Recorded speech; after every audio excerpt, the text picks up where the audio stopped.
Good day, everyone. Today is the third Sunday of Advent. Here's a reading from the Holy Gospel according to Luke. The crowds asked John the Baptist, "What should we do?" He said to them in reply, "Whoever has 2 cloaks should share with the person who has none, and whoever has food should do likewise." Even tax collectors came to be baptized, and they said to him, "Teacher, what should we do?" He answered them, "Stop collecting more than what is prescribed." Soldiers also asked him, "And what is it that we should do?" He told them, "Do not practice extortion, do not falsely accuse anyone, and be satisfied with your wages." Now the people were filled with expectation, and all were asking in their hearts whether John might be the Christ. John answered them all, saying, "I am baptizing you with water, but one mightier than I is coming. I am not worthy to loosen the thongs of his sandals. He will baptize you with the Holy Spirit and fire. His winnowing fan is in his hand to clear his threshing floor and to gather the wheat into his barn. But the chaff he will burn with unquenchable fire." Exhorting them in many other ways, he preached good news to the people. The Gospel of the Lord. Now you are all aware of the tragic school shooting that took place in Newtown, Connecticut, just a few days ago. The shooter was a 20-year-old man who suffered from autism. Now, I remember when I was 20, I was full of quite a bit of angst, and I was just a very generally unhappy person then.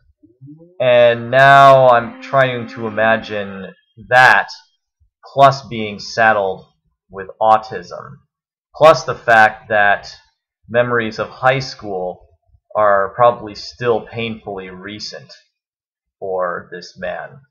And bear in mind he has autism, so he was likely very socially awkward, a bit of a loner, and may have had trouble trying to verbalize what was going on in his head.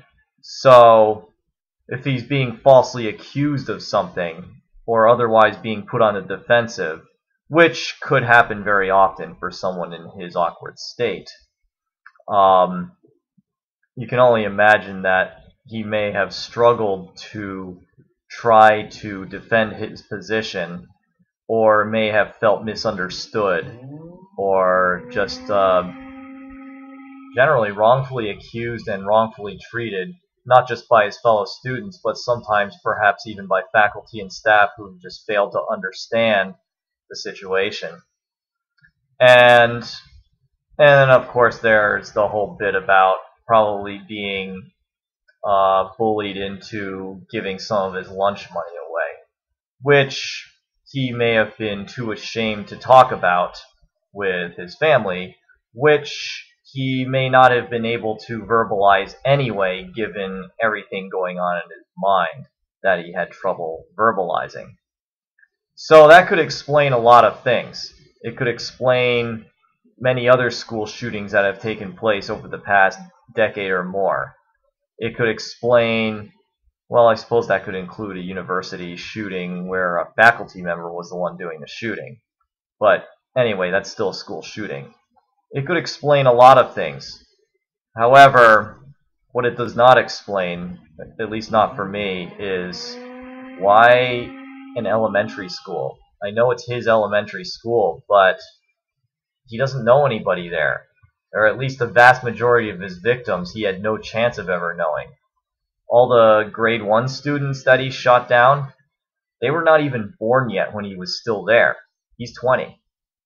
And as for the 3 younger teachers, aged 27 to 30, that he shot down, they are too young to have been his teachers, and they're too old to have overlapped with him as a student. So, I don't know what the deal is there. I mean, that only leaves 3 out of his 26 victims that could possibly have done anything to offend him.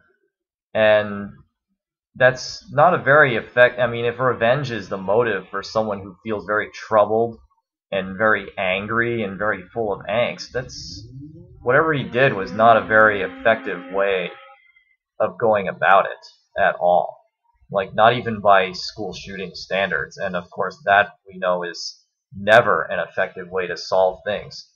I mean, tell me, of the people who have gone on school shooting rampages, tell me how many of them are still alive now. None of them. And how many of them were still alive at the end of the rampage? Again, none of them.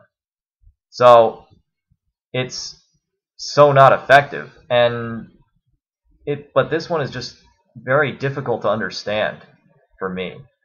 I mean, I remember what it was like to be 20. I remember it like it was yesterday. And I remember all the troubled feelings and all the angst and all the anger. I remember all of that. And I can try to imagine having all that plus having autism on top of that. That's got to be just about unbearable. But I just don't understand what motivated him to go specifically to an elementary school where he knew almost none of his victims and had no chance of knowing any of his victims. So I just don't understand it. And I mean, I guess that's it. I really don't know what else to say about it. I guess that's it.